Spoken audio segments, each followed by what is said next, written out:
ఆశీర్వాదాలకు కారణభూతుడా నీ కొందనాలు.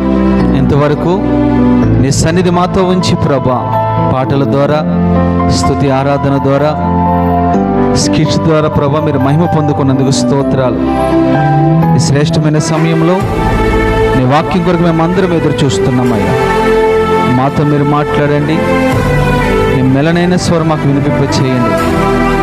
క్రిస్మస్లో ఉన్న లోతైన సత్యాలను మా అందరికీ మీరు బయలుపరచండి ప్రభా. యేసు నామములో అడుగుచున్నాము తండ్రి, ఆమేన్. సర్వాధికారియు నిరంతర స్తోత్రార్హుడైన యేసుక్రీస్తు అతి శ్రేష్టమైన నామంలో, పుణ్యనామంలో మీ అందరికీ నా ప్రేమ వందనాలు తెలియజేస్తూ ఉన్నాను.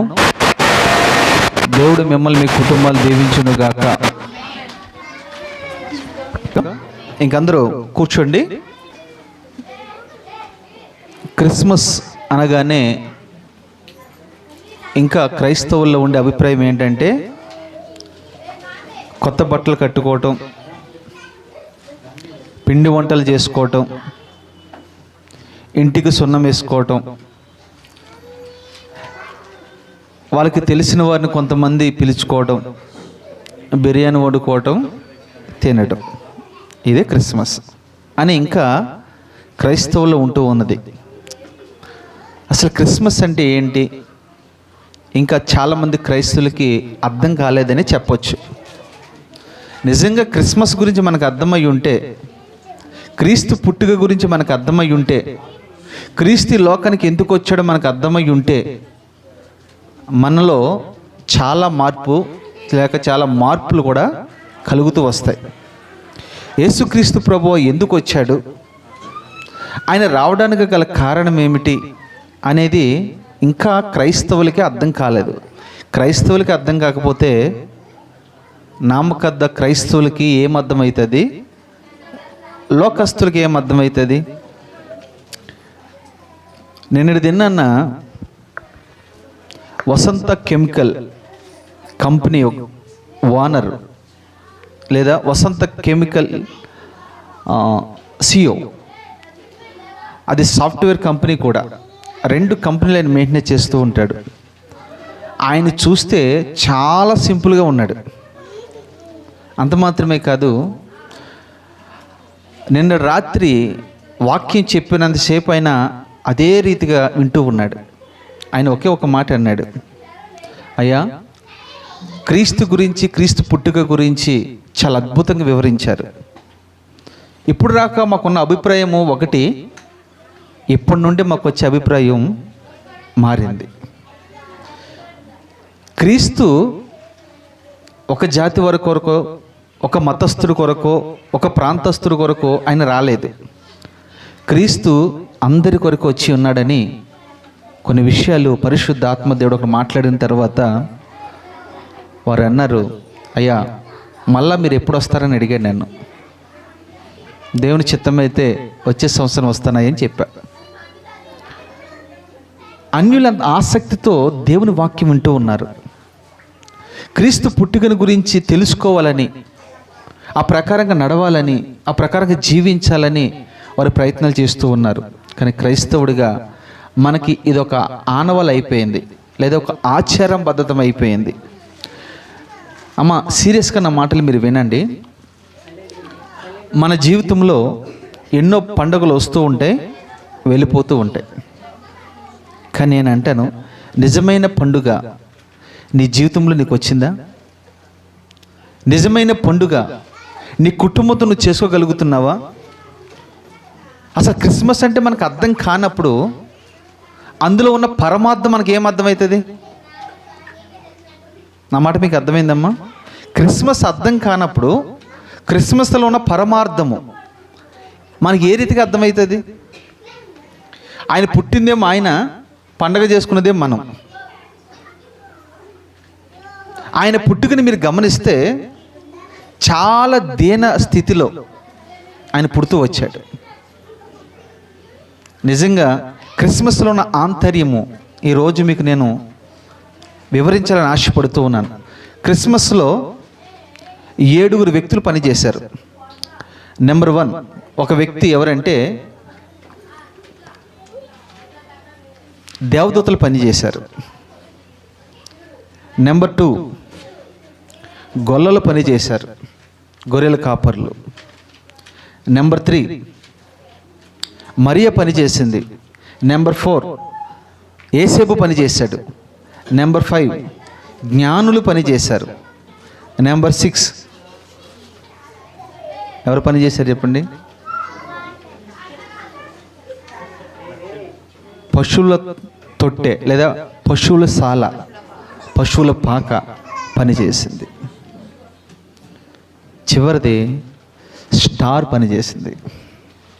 ఎంతమంది పనిచేశారు? 7 పనిచేశారని మీకు చెప్పాను. ఈ 7 పనిచేసే వాళ్ళే ఈ క్రిస్మస్ చేసుకోవాలి. ఈ 7 అనుభవాల్లో ఏ అనుభవం నువ్వు లేకపోయినా నువ్వు క్రిస్మస్ చేసుకున్నా వ్యర్థం.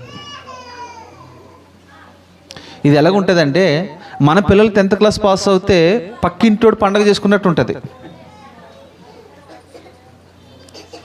మన భర్తకి మంచి ఉద్యోగం వస్తే ఎదురింటి వాడు పండగ చేసుకున్నట్టు ఉంటుంది. కానీ నీకు పండుగ చేసుకోవాలంటే నీలో ఏదో ఒక సంతోషకరమైన కార్యాలు జరగాలి. నేను ఈ 7 వాస్తవానికి ఒక్కొక్క వ్యక్తి గురించి నేను చెప్దామనుకున్నాను, కానీ మనకు అంత సమయం లేకపోవటం వల్ల పరిస్థితులను బట్టి నేను కుదించి చెప్తూ ఉన్నాను.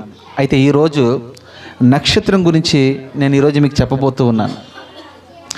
నక్షత్రము లేక నిజంగా నువ్వు బ్రతకాలని ఆశపడితే, నక్షత్రము లేక నువ్వు జీవించాలని ఆశపడితే, నక్షత్రము లేక ప్రభు కొరకు పని చేయాలని నువ్వు ఆశపడగలిగితే ఖచ్చితంగా నా దేవుడు నిన్ను ఆ రీతికి ఆశీర్వదించునుగాక. క్రీస్తు పుట్టుక ద్వారా నువ్వు ప్రభు కొరకు ఏం చేసావు? ఈ క్రీస్తు పుట్టుకలో నీ పాత్ర అంటే ఏంటి? నీ పాత్ర ఏమైనా ఉందా, లేక ఖాళీగా వచ్చి పండుగ జరుపుకుని వెళ్ళిపోతున్నామా? ఆలోచన చేద్దాం. ఒక్కొక్క విషయం నేను జాగ్రత్తగా మీకు చెప్తాను. సాధ్యమైనంత వరకు తొందరగా తక్కువ సమయంలో ఎక్కువ సమాచారం మీకు ఇవ్వడానికి ప్రయత్నం చేస్తాను. పిల్లలు మాత్రం దగ్గర పెట్టుకోండి. మీరు పిల్లలు అటు ఇటు తిరిగితే కనుక నేను వాక్యం ఎక్కువసేపు చెప్పలేను. ఓకే, నెంబర్ 1 సంఖ్యాకాండము 24:7. సంఖ్యాకాండము 24 అధ్యాయము 17 వాక్యం. ఆయన చూచుచున్నాను గాని ప్రస్తుతమున ఉన్నట్టు కాదు, ఆయన చూచుచున్నాను గాని సమీపమున ఉన్నట్టు కాదు. నక్షత్రము యాకోబులో ఉదయించెను. చాలు. ఇశ్రాయేలు నుంచి లేచును, అది మోయాబు ప్రాంతములన్నిటిని కూడా కొట్టును. చాలమ్మా. ఇక్కడ నక్షత్రం గురించి ఇక్కడ మీరు విన్నారు. ఈ నక్షత్రం గుణం ఏంటంటే, నక్షత్రాలు 3 వ్యక్తులకి బైబిల్లో పోల్చబడింది. మా జాగ్రత్తగా నా మాటలు వింటున్నారా?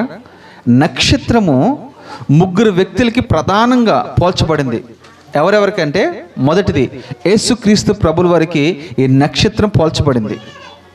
రెండోది ఎవరికి పోల్చబడిందంటే దైవజనులకి ఇది పోల్చబడింది. మూడోది ఎవరికి పోల్చబడిందంటే దేవదూతలు కూడా నక్షత్రం పోల్చబడింది.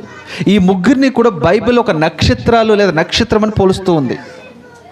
మెట్టుకు యాకోబులో నక్షత్రం ఉదయించింది. నేను అడుగుతున్న చిన్న ప్రశ్న, ఇన్ని సంవత్సరాలు మనం మన జీవితాల్లో క్రిస్మస్ చేస్తూనే ఉన్నాం, జరుపుకుంటూనే ఉన్నాం, అది వెళ్ళిపోతూ ఉన్నాయి. నేను అడుగుతున్న చిన్న ప్రశ్న అమ్మా, మీ జీవితంలో నక్షత్రం అని యేసు ఉదయించాడా? నక్షత్రం అని క్రీస్తు మీలో పుట్టాడా? యేసు అన్న మాటకు అర్థం ఏంటంటే రక్షకుడు. రక్షకుడు నీ హృదయంలో పుట్టాడా? నీ ఇంటిలో పుట్టాడా? మన ఇంటిలో పుట్టాలంటే, మనలో పుట్టాలంటే మనలో ఏముండకూడదంటే చీకటి ఉండకూడదు. చీకటి సంబంధమైనది ఏది మనలో ఉండకూడదు. యాకోబులో ఉదయించగలిగాడంటే అబ్రహాములకి భాగ్యం లేదు, దాని తర్వాత ఇస్సాకు భాగ్యం లేదు, ఆనోకి భాగ్యం లేదు, నోవాకి భాగ్యం లేదు, ఆదాంకి భాగ్యం లేదు, ఎవరికి భాగ్యం లేదు. కానీ యాకోబుకు మాత్రం ఈ భాగ్యం ఎందుకు దొరికిందో తెలుసా? యాకోబు తన నిజస్థితిని, తన నిజమైన అనుభవాల్ని ఎబ్బోకు రేవు దగ్గర ఒప్పుకుంటూ వచ్చాడు. ఎప్పుడైతే తను ఒప్పుకుంటూ వచ్చాడో తన జీవితంలో నక్షత్రంగా ఉన్న యేసుక్రీస్తు ప్రభు తనలోనికి వెళ్ళాడు. తనలోనికి ఎప్పుడైతే వెళ్ళాడో తన మార్గం మారింది, తన మాట మారింది, తన నడవడిక మారింది. ఒకప్పుడు వెళ్ళే మార్గంలో కూడా వెళ్ళట్లా, ఒకప్పుడు మాట్లాడినట్లు మాట్లాడట్లా, ఒకప్పుడు మోసగించినట్లు కూడా మోసగించట్లా. కారణం ఏంటంటే ఆయతనలో నక్షత్రము ఉదయించింది. నీలో నిజంగా నక్షత్రం ఉదయిస్తే నీ స్థితిగతులన్నీ మారిపోతాయి, నీలో గొప్ప మార్పు కనబడుతుంది. కనీసం మనలో ఉన్న చీకటి ఏంటి తెలుసా? గలతీలకు రాసిన పత్రిక మీరు ఇంటికి వెళ్ళిన తర్వాత చదువుకోండి. అక్కడ ఏమేమి ఉంటుంది తెలుసా? మనలో ఉన్న అన్నీ కూడా విగ్రహారాధన అంటారు. అసూయ, ద్వేషము, కలహము, కపటములు, మత్సర, అల్లరితో కూడిన ఆటపాటలు. ఇప్పుడు ఈ క్రిస్మస్కి ఇది ఒకటి తంతు ఎక్కువ నడుస్తుంది. ఏంటంటే అల్లరితో కూడిన ఆటపాటలు. ఇది ఏంటంటే చీకటికి సంబంధించినవి. ఈ ఉన్నంత కాలము ప్రభు నీలో ఉదయించలేడు. క్రీస్తు పుట్టాడు అని మనం అనుకుంటే అక్కడ బెత్లెహేంలో పుట్టాడు. బెత్లెహేము అనే మాటకు అర్థం ఏంటంటే రొట్టెల ఇల్లు లేదా మాంసపు ఇల్లు. ఈ రొట్టెల ఇల్లైన మనలో, మాంసపు ఇల్లైన మనలో క్రీస్తు పుట్టాలి. అదే ఆ క్రీస్తు పుట్టినప్పుడు నువ్వేమైతే తెలుసా? ప్రకాశిస్తావు. ఎస్తేరు అన్న మాటకు అర్థం ఏంటంటే నక్షత్రం అని అర్థం. ఎస్తేరు అన్య దేశంలో ప్రకాశిస్తూ ఉంది. షడ్రక్, మేషక్, అబేద్నెగోలు, దానియేలు వీళ్ళందరూ ఎవరు? అన్య దేశంలో ప్రకాశిస్తూ ఉన్నారు. క్రీస్తు నీలో ఉంటే నీ ఉద్యోగ స్థలంలో ప్రకాశిస్తావు, నీ వ్యాపారంలో ప్రకాశిస్తావు, నీ బంధువుల మధ్య ప్రకాశిస్తావు, నీ రక్త సంబంధికుల మధ్య ప్రకాశిస్తావు. అంతే ప్రభు దీన్ని ఆయన భాషలో ఏమన్నాడంటే, నేను లోకానికి వెలుగై ఉన్నాను, మీరు కూడా లోకానికి వెలుగై ఉన్నారు. వెలుగు ఏం చేస్తుందంటే చీకటిలో ఉన్న వారిని వెలిగిస్తూ ఉంటుంది. నేను అంటాను, ప్రభువుని తెలుసుకుని నువ్వు ఎంతకాలమైందో నాకు తెలియదు, కానీ నీ జీవితంలో వెలుగు వచ్చిందా? నీ కుటుంబంలో వెలుగు వచ్చిందా? అనేక మందికి వెలుగు నువ్వు పంచగలుగుతున్నావా? ఆలోచన చేయి. అంటాడు భక్తుడు, నేను మండుచు ప్రకాశిస్తున్న జ్యోతి వలె ఉన్నానంటాడు. ఒకటి, క్రీస్తు మనలో ఉంటే మనం ప్రకాశిస్తాం. యాకోబు ప్రకాశించాడు. కారణం ఏంటంటే యాకోబులో నక్షత్రం ఉదయించింది. ఒకటి, మొదటి అనుభవం మీకు అర్థమైంది. రెండు అనుభవం కూడా చూద్దాం. మత్తయి సువార్త 2:6-9 వరకు చదువుకుందాం. మత్తయి సువార్త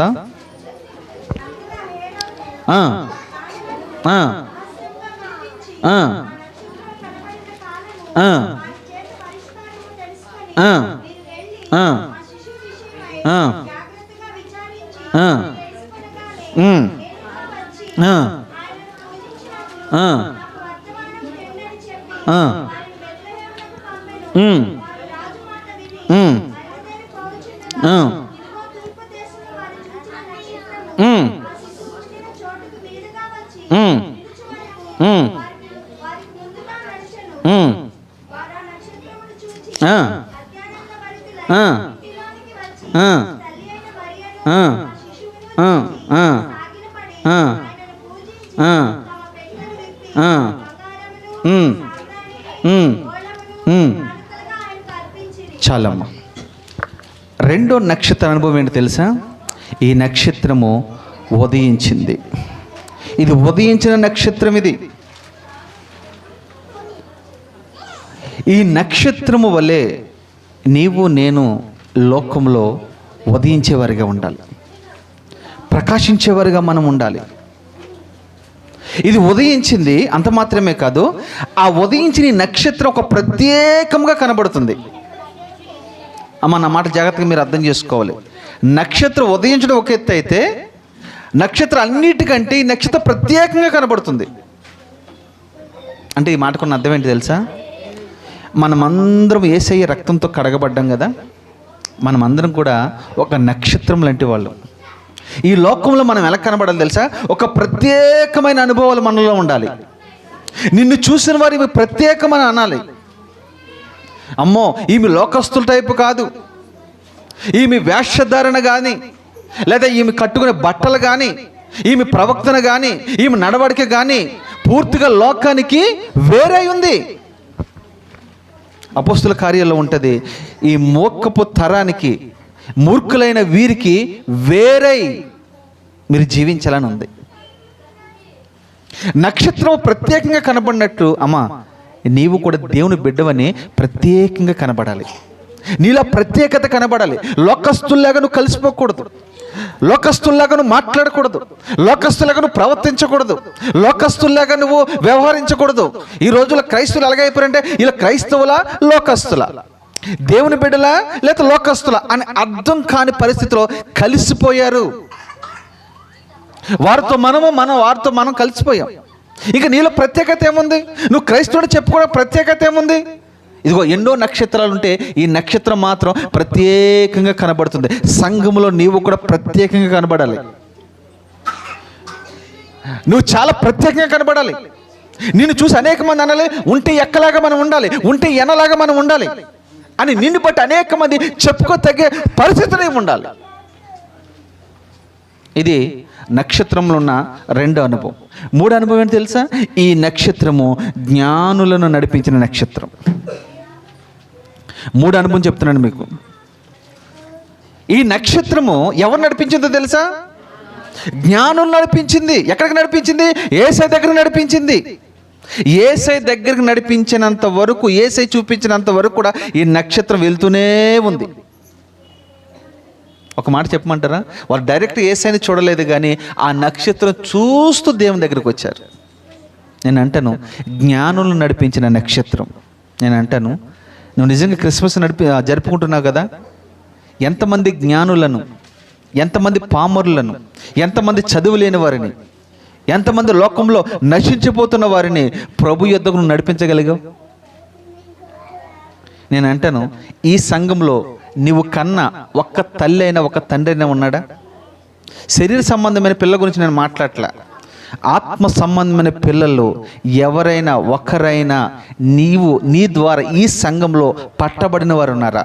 రక్షించబడిన వారు ఉన్నారా? మరి ఎందుకు క్రిస్మస్? ఎన్ని ఆత్మలు సంపాదించావు?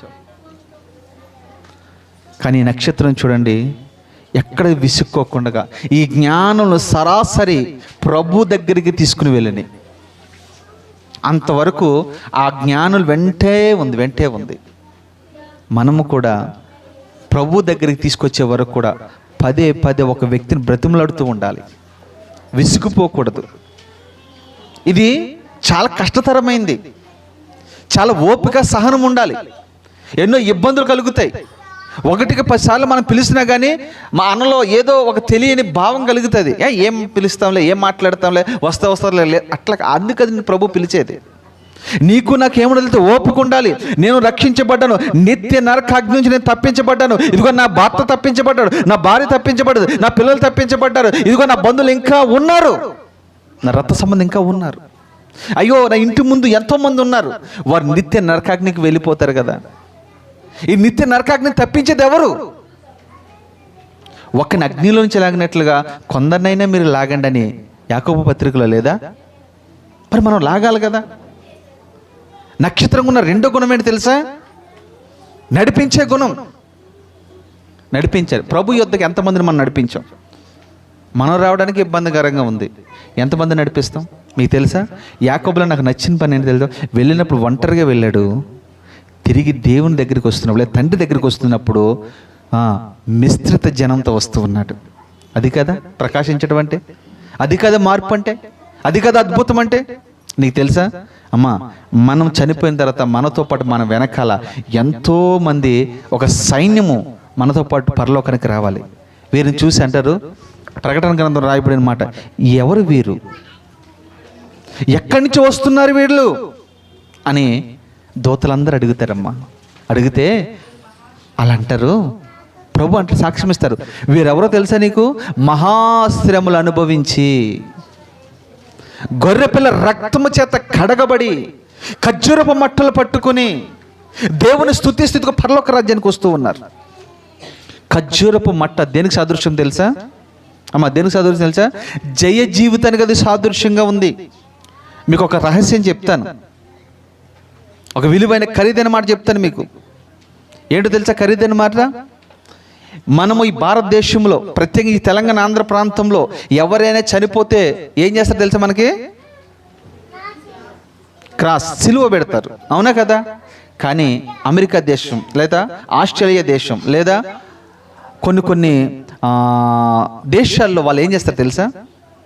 ఎవరైనా చనిపోతే ఆ సమాధి మీద వారు ఏం చేస్తారు తెలుసా? నక్షత్రాన్ని పెడతారు, లేదా ఒలివ మొక్క పెడతారు, లేదా ఖర్జూరపు మట్టలు పెడతారు. ఎందుకు తెలుసా? అవి నీతిమంతునికి సాదృశ్యంగా ఉన్నాయి. ఒలివ మొక్క ఎందుకు పెడతారు తెలుసా? దానికి మరణం లేదు, అందుకనే అవి పెడతారు. ఎందుకంటే ఇదిగో శరీరము మట్టికి మన్నుగా మార్చబడిందేమో కానీ ఆత్మ తన దయచేసి దేవుని ఎదుగు వెళ్ళిపోతుందని వారి యొక్క నిరీక్షణ. రెండో విషయం అర్థమైంది అనుకుంటున్నాను. మనము కూడా ఇక్కడ నుండి ఈ 2025 సంవత్సరం ముగించిపోయింది, 26వ సంవత్సరం నుండి అయినా సరే ఒక నక్షత్రముల వలె జ్ఞానులను, పామరులను, తెలివి లేని వారిని, దేవుని ఎరగిన వారిని, అన్య జనాంగాన్ని, విగ్రహార్థకుల్ని, నామకర్త క్రైస్తవుల్ని, అనేక మంది ప్రభు కొరకు మనం సంపాదించే టార్గెట్ మనకు ఉండాలి. నీ టార్గెట్ ఏంటో తెలుసా? నేను ఎన్ని ఆత్మలు సంపాదించాననేది టార్గెట్. ఇది ప్రతి క్రైస్తవుడికి ఉండాలి. నేను నా సంఘానికి ఎంతమంది నడిపించాను, ఎంత ప్రభు కొరకు నేను పని చేశాను, ఎన్ని ఆత్మలు సంపాదించాను అని నువ్వు ఒక్కసారి వెనక్కి తిరిగి ఆలోచన చేయి. ఒకవేళ శూన్యమేనేమో, సున్నా ఏమో, ఏదో వస్తున్నా వెళ్ళిపోతున్నావేమో, దానివల్ల ఎటువంటి ప్రయోజనం. నిజంగా నీలో క్రిస్మస్ ఉండదు. ఏదో అందరూ జరుపుకుంటున్నారని నువ్వు జరుపుకుంటున్నావు, అందరు పాటలు పాడుతున్నారని నువ్వు పాటలు పాడుతున్నారు, అందరూ ఎగురుతున్నారని నువ్వు ఇక్కడ ఎగురుతున్నావు తప్ప నిజంగా నీ హృదయంలో సంతోషం ఉందా అని నేను ఎవరైనా అడిగాను అనుకో, మీరేం చెప్తారు చెప్పండి? ఈ లైటింగ్ ఉన్నంత వరకే, ఎక్కున్నంత వరకే మనకి సంతోషం. ఇంటికి వెళ్ళిన తర్వాత మళ్ళా చెప్పండి మళ్ళా. కానీ అదే నువ్వు ఆత్మలు సంపాదిస్తే, ఆత్మలు కనుంటే, ప్రభు కొరకు ప్రయాసపడి ఉంటే, ఎస్ నేను ప్రభు కొరకు ప్రయాసపడనని ఎంత గర్వంగా చెప్తా తెలుసా? ఈ నక్షత్రము వాళ్ళని ఎక్కడ నడిపించింది తెలుసా? ప్రభు యొద్దకు నడిపించింది. నాకు అద్భుతమైన మాట అందులో ఒక మాట ఉంది, ఆ నక్షత్రమును చూచి అత్యానందభరితులైన, అంటే దేవుని చూసి కాదు, మీరు గమనించండి మాట, నక్షత్రమును చూసి ఆనందభరితులు. ఎందుకయ్యారు వాళ్ళు? ఎందుకయ్యారు చెప్పండి? ఎందుకయ్యారు తెలుసా? సృష్టికర్త దగ్గరికి, ఈ సృష్టికర్తని మేము ఎన్నో సంవత్సరాలు బట్టి ఎంతోమంది వెతుకుతూ ఉన్నారు. ఈ సృష్టికర్తను, అసలు దేవుడు అన్నవాడు ఎలాగుంటాడు, ఆయన స్వరూపం ఏంటి, ఆయన ఏ రంగులో ఉంటాడు, ఆయన ఎలాంటి అనుభవంలో ఉంటాడు, ఆయన ఎత్తు ఎంత, ఆయన హైట్ ఎంత, ఆయన పర్సనాలిటీ ఏంటి అని ప్రపంచమంతా ఈరోజు కూడా అన్వేషణ చేస్తూ ఉన్నారు. కానీ మొట్టమొదటిగా దేవుణ్ణి చూపించిన నక్షత్రం చూడండి, వాళ్ళు యేసయ్యను చూసిన తర్వాత పట్టలేని సంతోషం, ఆనందభరితులుగా మార్చబడి. ఎందుకని? సృష్టికర్తను చూపించింది కనుక. మీకు తెలుసా, ఒక వ్యక్తికి ₹1 ఇచ్చేదానికంటే నా యేసయ్యని వాళ్ళకి నువ్వు పరిచయం చేస్తే, వారు రక్షణ పొందుకుంటే కోట్ల విలువైన దానికంటే కూడా ఖరీదైనది. నిన్ను చూసి ఆనందభరితులు అవుతున్నారా? నిన్ను చూసి చాలామంది సంతోషపడుతున్నారా? నిన్ను చూసి చాలామంది ఆనందపడుతున్నారా, దుఃఖపడుతున్నారా? యోహాను గురించి రాయబడిన మాట, అతన్ని పుట్టిగా అనేక మందికి సంతోషాన్ని కలిగించింది. క్రీస్తు పుట్టిగా ప్రపంచానికి సంతోషమైతే, ఇదిగో చూడండి యోహాను గురించి అంటారు, అనేక మంది అతను చూసి సంతోషిస్తూ ఉన్నారు. నక్షత్రంగా నువ్వు ఉంటే, నిజంగా ప్రభు కొరకు నువ్వు పనిచేస్తే దైవజనుడు మొట్టమొదటిగా సంతోషిస్తాడు. రెండోది దేవుడిని చూసి సంతోషిస్తాడు. సంఘ బిడ్డలందరూ కూడా నిన్ను చూసి సంతోషపడతారు. కారణం ఏంటో తెలుసా? అనేక ఆత్మలను సంపాదిస్తున్నాం. ఇవన్నీ రొటీన్. ఇప్పుడు మీరు చేసిన రొటీన్ ఎవరైనా చేస్తారు, ఏ సంఘంలోనే జరుగుతాయి, ఎట్లా అది కాదు ఇది. కానీ నేనంటాను, నువ్వు ప్రభు కొరకు ఏం చేస్తావు అది చూడండి. ఆ నక్షత్రం చూసిన తర్వాత వాళ్ళు ఆనందభరితులయ్యారు. ఎందుకంటే ప్రభుని కలుసుకునేట్టుగా చేసిన నక్షత్రం ఇది. ఒకటి ప్రభు దగ్గర నడిపించిన నక్షత్రం అయితే, ప్రభుని చూపించిన నక్షత్రం, ప్రభుని కలుసుకోవడానికి తోడ్పడిన నక్షత్రం ఇది. ఎన్ని అనుభవాలు ఉన్నారు చూసారా? తర్వాత 3 అనుభవం కూడా మనం చదువుదాం. దానియేలు గ్రంథము 12:3. దానియేలు గ్రంథము 12వ అధ్యాయము త్వర తీయాలి. బుద్ధిమంతులైతే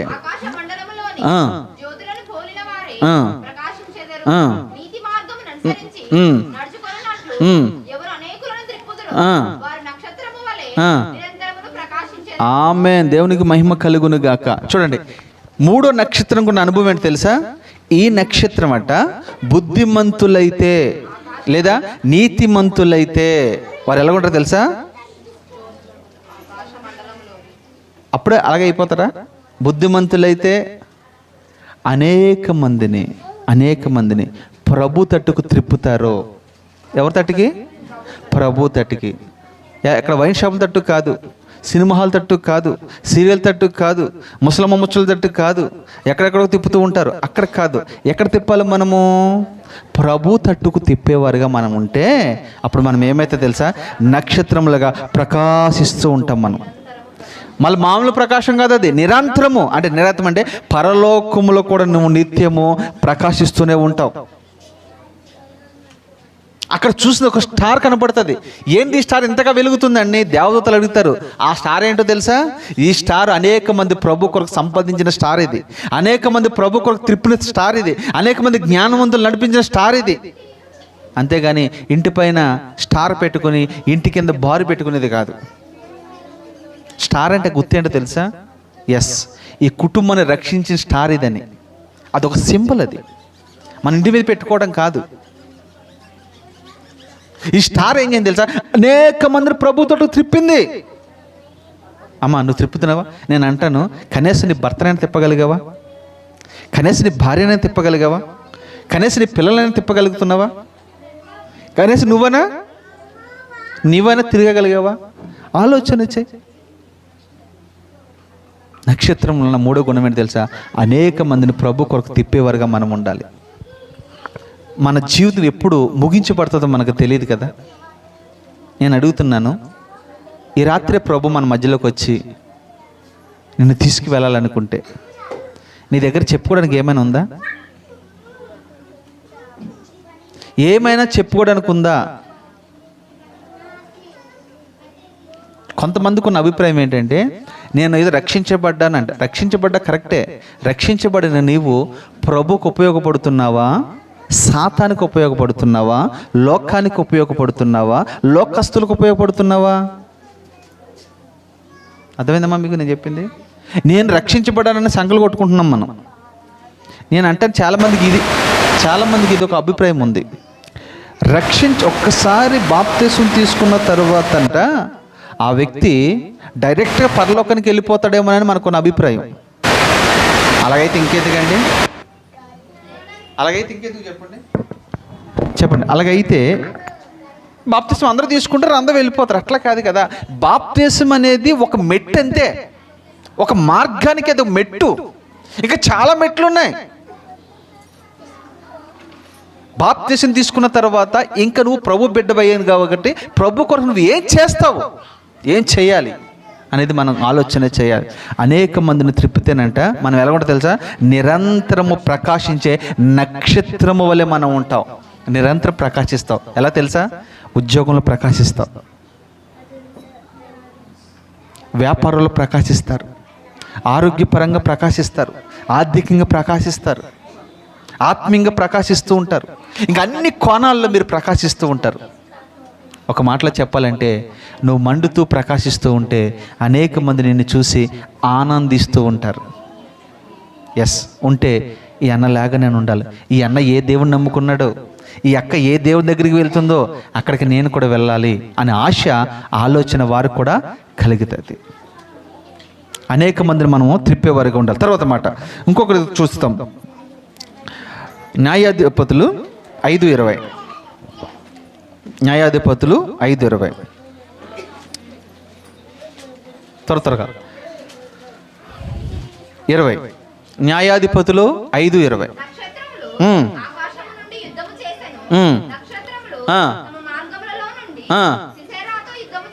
చూడండి, ఈ నక్షత్రానికి కూడా 4వ గుణం ఏంటి తెలుసా? యుద్ధం చేసే గుణం దీనికి ఉంది. నక్షత్రం ఎవరంటే మనమని చెప్పాను నేను. మనం ఏం చేయాలి తెలుసా? 1, నడిపించడం మాత్రమే కాదు, అనేక మంది త్రిప్పడం మాత్రమే కాదు, యుద్ధం చేసేవారుగా మనం ఉండాలి.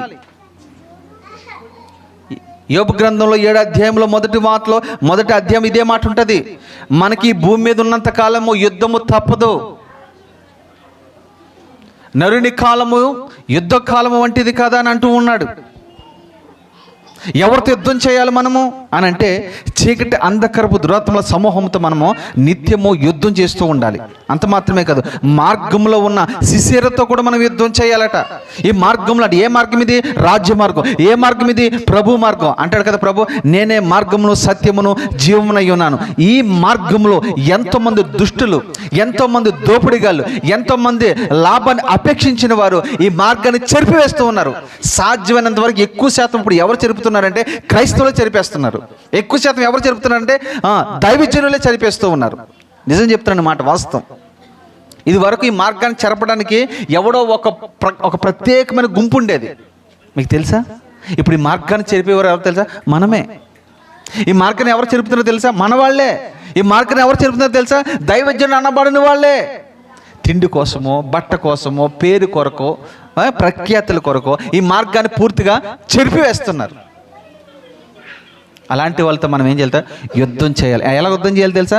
ప్రార్థన ద్వారా. నువ్వు ప్రార్థన చేస్తే చాలు, వారి జీవితాలు మార్చబడతాయి. ఇంతకీ విషయం చెప్తున్నా తెలుసా? ఇంకో సంఘాలు పాడైపోతున్నాయమ్మా, కుటుంబాలు పాడైపోతున్నాయి, వ్యవస్థ పాడైపోతుంది. గనుక అందరి కొరకు మీరు ప్రార్థన చేసేవారుగా ఉండాలి. నామకద్ద సంఘాలు ఎక్కువైపోతున్నాయి, పుట్టగొడుగులు లేక పుట్టుకొస్తూ ఉన్నాయి. వాటిని మనం నిర్మూలన చేయాలంటే ప్రార్థన చాలా చాలా అవసరం. యుద్ధం చేసేవారుగా మనం ఉండాలి. తర్వాత చూస్తే కీర్తన గ్రంథము 1:148 మొదటి నుంచి మనం 13 వరకు చదువుకుంటే అక్కడ పెద్ద లిస్ట్ ఉంటుంది.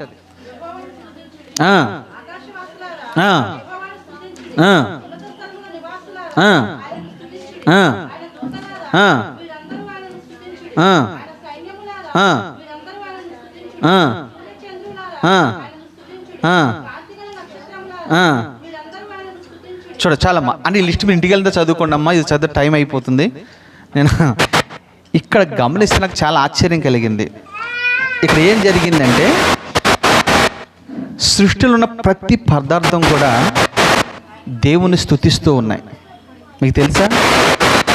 ఆకాశము ఆయన స్తుతిస్తూ ఉన్నదట, భూమి ఆయన స్తుతిస్తూ ఉందంట, దేవదూతలు ఆయన స్తుతిస్తూ ఉన్నారట, నక్షత్రములు ఆయన స్తుతిస్తూ ఉన్నాయట, సైన్యములు ఆయన స్తుతిస్తూ ఉన్నాయంట.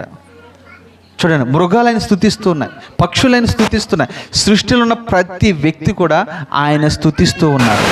క్రిస్మస్ అంటే అర్థం ఏంటి తెలుసా? ఆయన పూజించడం లేదా ఆరాధించడం. ప్రపంచమంతా కూడా ఈ రోజున ప్రభుని స్తుతిస్తూ ఉన్నారు, ప్రభుని ఆరాధిస్తూ ఉన్నారు. ఎందుకు ఈ విషయం చెప్తున్నానంటే, ప్రభుని స్తుతించడానికి ఏదో ఒక ఆదివారం మాత్రమే పరిమితంగా మీరు పెట్టుకోకూడదు. ప్రతిరోజు మనం ఆయన్ని స్తుతించేవారుగా ఉండాలి. ప్రతిరోజు విసుగుపోకూడదు. భక్తులను విసుగుపోయావా? నేను అంటాను, నువ్వు పడిపోతున్నావు అని అర్థం. భక్తిలో నీకు విసుకొచ్చిందంటే నేను అంటాను, నువ్వు దేవునికి దూరం అయిపోతున్నావు అని అర్థం. ఈ రెండు విషయాలు చాలా ప్రాముఖ్యమని. మళ్ళీ చెప్పండి, భక్తికి పడిపోతున్నావు అని అర్థం లేదా దూరం. ఎందుకని? విసుకొస్తే. విసుగు రాకూడదు భక్తిలో. దేవునిలోనే విసుగు రావచ్చు, కానీ ప్రభు దగ్గరికి వచ్చే విషయంలో నీకు విసుకొచ్చింది అని అంటే, లేదా నువ్వు దూరం అయిపోతున్నావు అంటే అర్థం ఏంటంటే, రోజు రోజుకి నీ ఆత్మ క్షీణించిపోతున్నాను అర్థం. బలహీనపడిపోతున్నావు. బలహీనపడిన తర్వాత వాడు మనల్ని అటాక్ చేస్తాడు. అందుకనే మనం ఎలా ఉండాలి తెలుసా? నిరంతరం బలవంతులుగా మనం ఉండాలి, యుద్ధం చేసేవారుగా మనం ఉండాలి. తర్వాత మాట ఇంకోటి చూద్దాం.